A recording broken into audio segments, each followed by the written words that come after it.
Happening now on FiOS 1 News, a deadly attack at a Southern California bar full of college students. 13 people are dead, and police have identified the shooter who may have killed himself after the chaotic rampage. Attorney General Jeff Sessions is pushed out of the Department of Justice. Now a Trump loyalist is in charge of the Russia investigation. Plus, 2 more cases of measles are confirmed in Ocean County, and even more people may have been exposed. The news starts right now. FiOS 1 News, Daytime Edition. Good afternoon, I'm Brian Webb. Thank you for watching today. We're going to get to your top stories in a moment. First, a check of the forecast with meteorologist Addison Green. Looks like another beautiful day. Addison, how long will it last?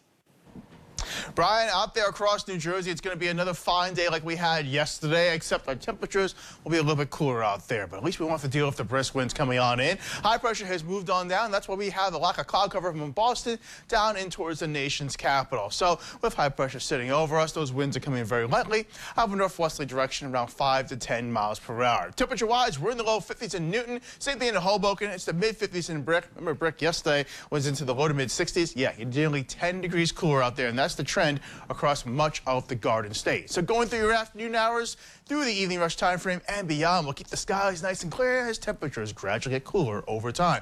But when we come back, we'll have to talk about a big cool down coming on in. That's coming our way, so stay tuned.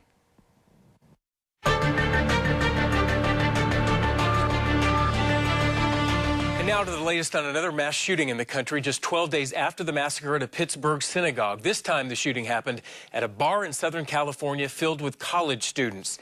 12 people were killed, including a sheriff's deputy, and authorities believe the lone gunman then killed himself. Natalie Brunell is on the scene. A popular country line dancing bar suddenly erupting in non-stop gunfire. I just started hearing these big pops, pop, pop, pop. And the gunman was throwing smoke grenades all over the place. Police say a lone gunman dressed in all black burst in just before 11:30 p.m. local time and began firing into a crowd where over 100 students were gathered for college night at the Borderline Bar and Grill in Thousand Oaks. He shot the cashier. Just a young girl. We just heard people say run, and we booked it as fast as we could. We got multiple people down. We need a lot of ambulance. Terrifying accounts from eyewitnesses painting a chaotic scene. People hiding in bathrooms, smashing windows with bar stools to desperately escape. So then our friends got the bar stools and they started slamming it against the window so we could get out. Outside, victims carried by friends and strangers to first responders. I saw him shoot a couple more times, and within a split second, everyone yelled, "Get down." Everyone pretty much dogpiled on top of each other.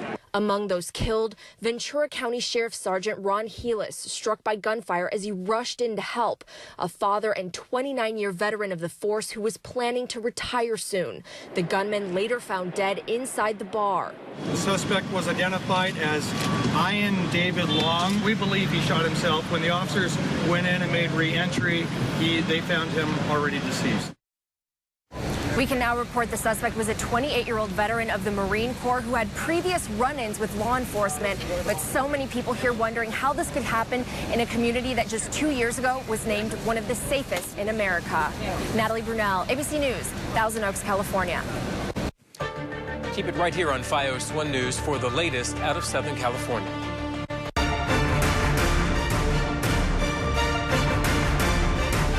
Now to Washington, where less than 24 hours after the midterm elections, President Trump fires Attorney General Jeff Sessions. Janae Norman is in Washington with what it'll mean for the Justice Department and the Russia investigation. He was one of President Trump's earliest supporters, but Attorney General Jeff Sessions also became one of the president's favorite targets. He took the job, and then he said, "I'm going to recuse myself."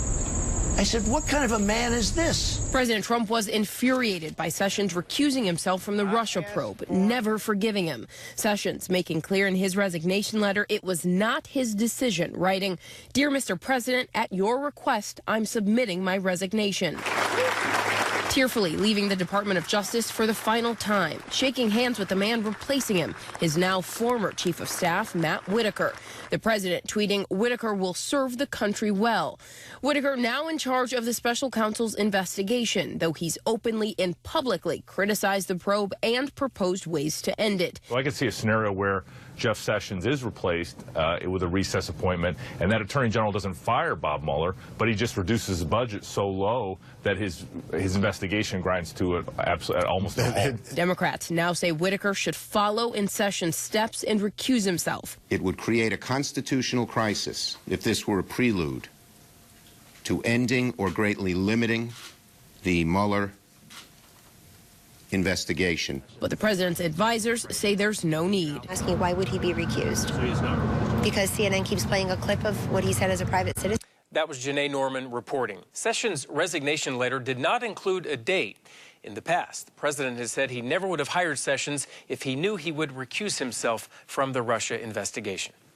Today, across the country, protests are being held following the removal of Attorney General Jeff Sessions.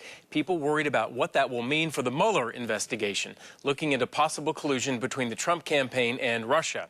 FiOS 1's Rob Romano has more from one of the protest sites in Morristown. I am here at a park in Morristown known as The Green.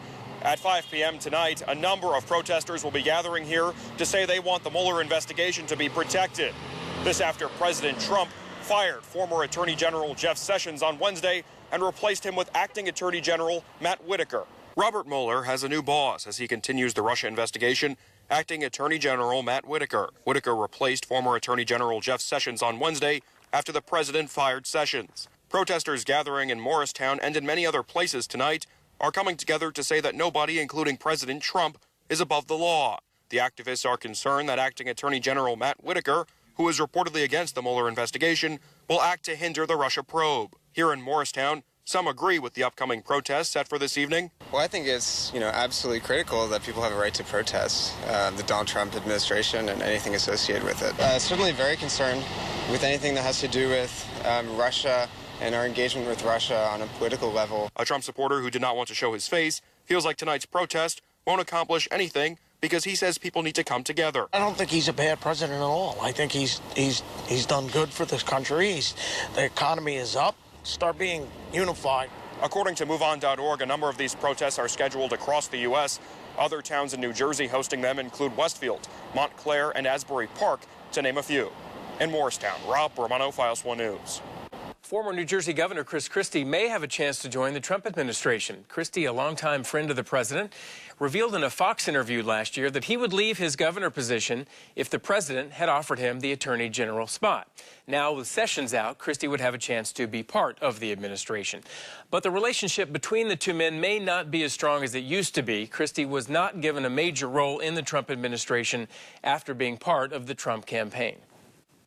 Stay with FiOS 1 News on air and online for continuing coverage following the termination of Attorney General Jeff Sessions.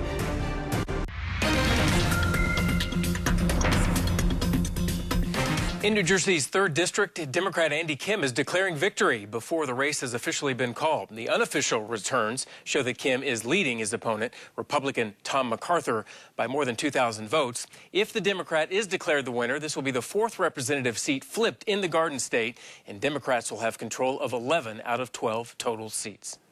Health officials are confirming 2 more cases of measles in Ocean County, the outbreak now affecting at least 6 people in the state. The first person with the disease may have been infected overseas, and health officials believe others may have been exposed at several sites in Lakewood between October 25th and October 31st. Measles is a highly contagious disease, and officials say if you are in those areas and you feel sick, you should see a doctor immediately. The first medical malpractice lawsuit has been filed connected to the virus outbreak at the Wanacue Center where 10 children have died. Paula Costigan's 14-year-old son is one of 30 people there infected by the adenovirus. She says the facility did not alert parents immediately after the viral outbreak and that her son wasn't hospitalized until a week after he developed serious health complications. The Department of Health found the facility was not following proper protocols like hand washing and infection controls. It'll take more than a wizard to bring this yellow brick road back to life. Coming up, a real-life yellow brick road in New Jersey needs some major repairs. We'll show you the plan and the costs next.